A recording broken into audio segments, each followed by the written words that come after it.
اعوذ باللہ من الشیطان الرجیم، بسم اللہ الرحمن الرحیم۔ تیری کریمی کے آسرے پر تیرے غلاموں کی زندگی ہے، جنہیں ہو بخشا عروج تو نے، انہیں خیال زوال کیسا۔ میری طرف سے تمام اہل اسلام کو عید مبارک۔ آپ اس وقت دیکھ رہے ہیں یوٹیوب چینل سب رنگ پاکستان۔ حضرات گرامی، آج پورے عالم اسلام میں عید الفطر مذہبی جوش و خروش سے منائی جا رہی ہے، اور یقیناً یہ بہت بڑا انعام ہے اللہ تعالیٰ کی طرف سے۔ سارا مہینہ ہم نے روزے رکھے، اس کی رضا کے لیے کھانا پینا چھوڑا، اس کے دربار میں سجدے کیے، قیام کیے، صدقات دیے، تو اللہ تعالیٰ کی رحمت نے یہ عید کا دن ہمیں نصیب فرمایا۔ جب آپ عید کی طرف جائیں تو گھر سے نکلتے ہوئے کوئی میٹھی چیز کھائیں اور کوشش کریں پیدل جائیں۔ حضرات گرامی، اس عید پہ کچھ ایسے چہرے ہیں جو ہمیں نظر نہیں آئیں گے۔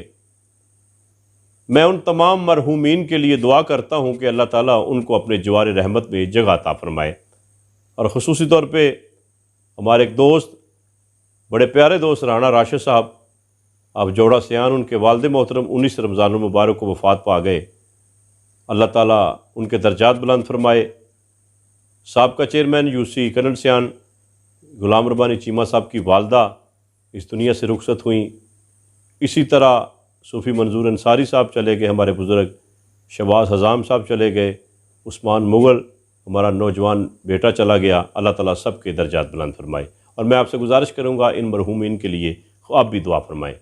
حضرات گرامی، عید کا دن جب آتا ہے اور نمازی عید گاہوں کی طرف جا رہے ہوتے ہیں تو اللہ تعالیٰ فرشتوں کو حکم فرماتا ہے کہ عید گاہوں کے رستوں اور چوکوں چراہوں میں کھڑے ہو جاؤ اور میرے ان بندوں کو مبارکباد دو، جنہوں نے میری رضا کے لیے رات کو قیام کیا، جنہوں نے روزے رکھے، اور یہ بتاؤ کہ جب کوئی مزدور مزدوری کر لے تو اس کی مزدوری جلد دینی چاہیے۔ تو فرشتے عرض کرتے ہیں مولا بالکل اس کی مزدوری دینی چاہیے۔ تو اللہ تعالیٰ فرماتا ہے یہ جو لوگ عید گاہوں کی طرف جا رہے ہیں، میں تمہیں گواہ بناتا ہوں کہ میں نے ان کو بخش دیا ہے، ان کے گناہ بخش دیے ہیں۔ اور میں خصوصی طور پہ اپنے تمام دوستوں سے گزارش کروں گا کہ جب آپ عید گاہوں کی طرف جائیں تو سنت کے مطابق جائیں، تو انشاءاللہ اس کا اجر بھی آپ کو زیادہ ملے گا۔ حضرات گرامی، عید انعام ہے روزے داروں کا، یہ خوشی کا دن ہے، اور خوشی کے دن بھی مسلمان اللہ تعالیٰ کے دربار میں سجدہ ریز ہوتا ہے۔ لیکن آج میں تذکرہ کرنے جا رہا ہوں میرے مصطفیٰ کریم صلی اللہ علیہ وآلہ وسلم کی اس عید کا۔ جب آپ عید کی نماز کے لیے جا رہے تھے تو میرے مصطفیٰ کریم نے دیکھا کہ کچھ بچے جو ہیں بڑے خوش و خرم کھیل رہے ہیں، ان میں سے ایک بچہ پریشان ہے، گندے کپڑے پہنے ہوئے ہیں اس نے، اور وہ علیحدہ کھڑا ہے۔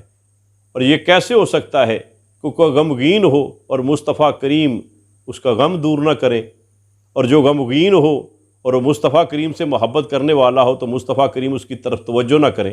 مصطفیٰ کریم نے اس بچے کو پاس بلایا اور پوچھا، بیٹا تم کیوں پریشان ہو، کیوں رو رہے ہو؟ بچے نے عرض کی کہ میرا باپ ایک جنگ میں شہید ہو گیا، میں یتیم ہو گیا۔ آج میرا باپ ہوتا تو مجھے نئے کپڑے پہناتا، آج میرا باپ ہوتا مجھے پیسے دیتا، عیدی دیتا۔ آج میں اس لیے رو رہا ہوں کہ مجھے کپڑے پہنانے والا کوئی نہیں، مجھے نئے جوتے خرید کے دینے والا کوئی نہیں۔ میرے مصطفیٰ کریم کی آنکھوں میں آنسو آ گئے۔ آپ نے فرمایا کیا تو یہ پسند نہیں کرتا کہ محمد تیرا باپ بن جائے، محمد صلی اللہ علیہ وآلہ وسلم تیرے باپ بن جائیں، فاطمہ تیری بہن بن جائے، عائشہ تیری ماں بن جائے، حسن اور حسین تیرے بھائی بن جائیں؟ تو کائنات کا وہ خوش نصیب بچہ جس کو میرے مصطفیٰ کریم نے اپنا بیٹا بنایا، اس کی آنکھوں سے آنسو چھلک پڑے۔ اس نے کہا بالکل یا رسول اللہ صلی اللہ علیہ وآلہ وسلم، مجھے اس سے بڑھ کر اور کیا ہو سکتا ہے۔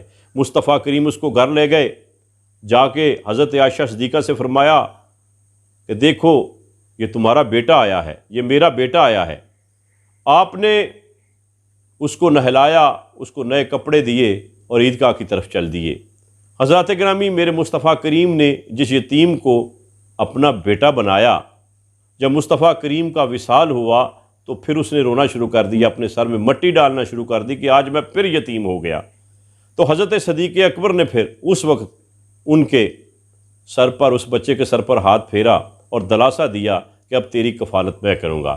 حضرات گرامی، میرے مصطفیٰ کریم کی سیرت کو پڑھیں، میرے مصطفیٰ کریم کی سیرت کے اس واقعہ کو ذرا غور سے دیکھو کہ شاید عیدگاہ جاتے ہوئے رستے میں کوئی ایسا گھر ہو جہاں پہ کوئی یتیم ہو، جس کا باپ نہ ہو اور وہ پریشان ہو، تو اس سنت پہ بھی ہم نے عمل کرنا ہے۔ اور یقیناً میرے مصطفیٰ کریم صلی اللہ علیہ وآلہ وسلم نے جس طرح یتیموں سے محبت فرمائی ہے، وہ اپنی مثال ہو کے اپنی مثال آپ ہے۔ اور ایک نعت کا شعر ہے کہ نگاہ لطف کی بنیاد ڈالنے والے، نگاہ لطف کی بنیاد ڈالنے والے، یتیم ہو کے یتیموں کو پالنے والے، وہ نبیوں میں رحمت لقب پانے والا، مرادیں غریبوں کی بر لانے والا، وہ اپنے پرائے کا غم کھانے والا، اتر کر ہرا سے سوئے قوم آیا اور ایک نسخہ کیمیاں ساتھ لایا، وہ بجلی کا کڑکا تھا یا صوت ہادی، عرب کی زمین جس نے ساری ہلا دی۔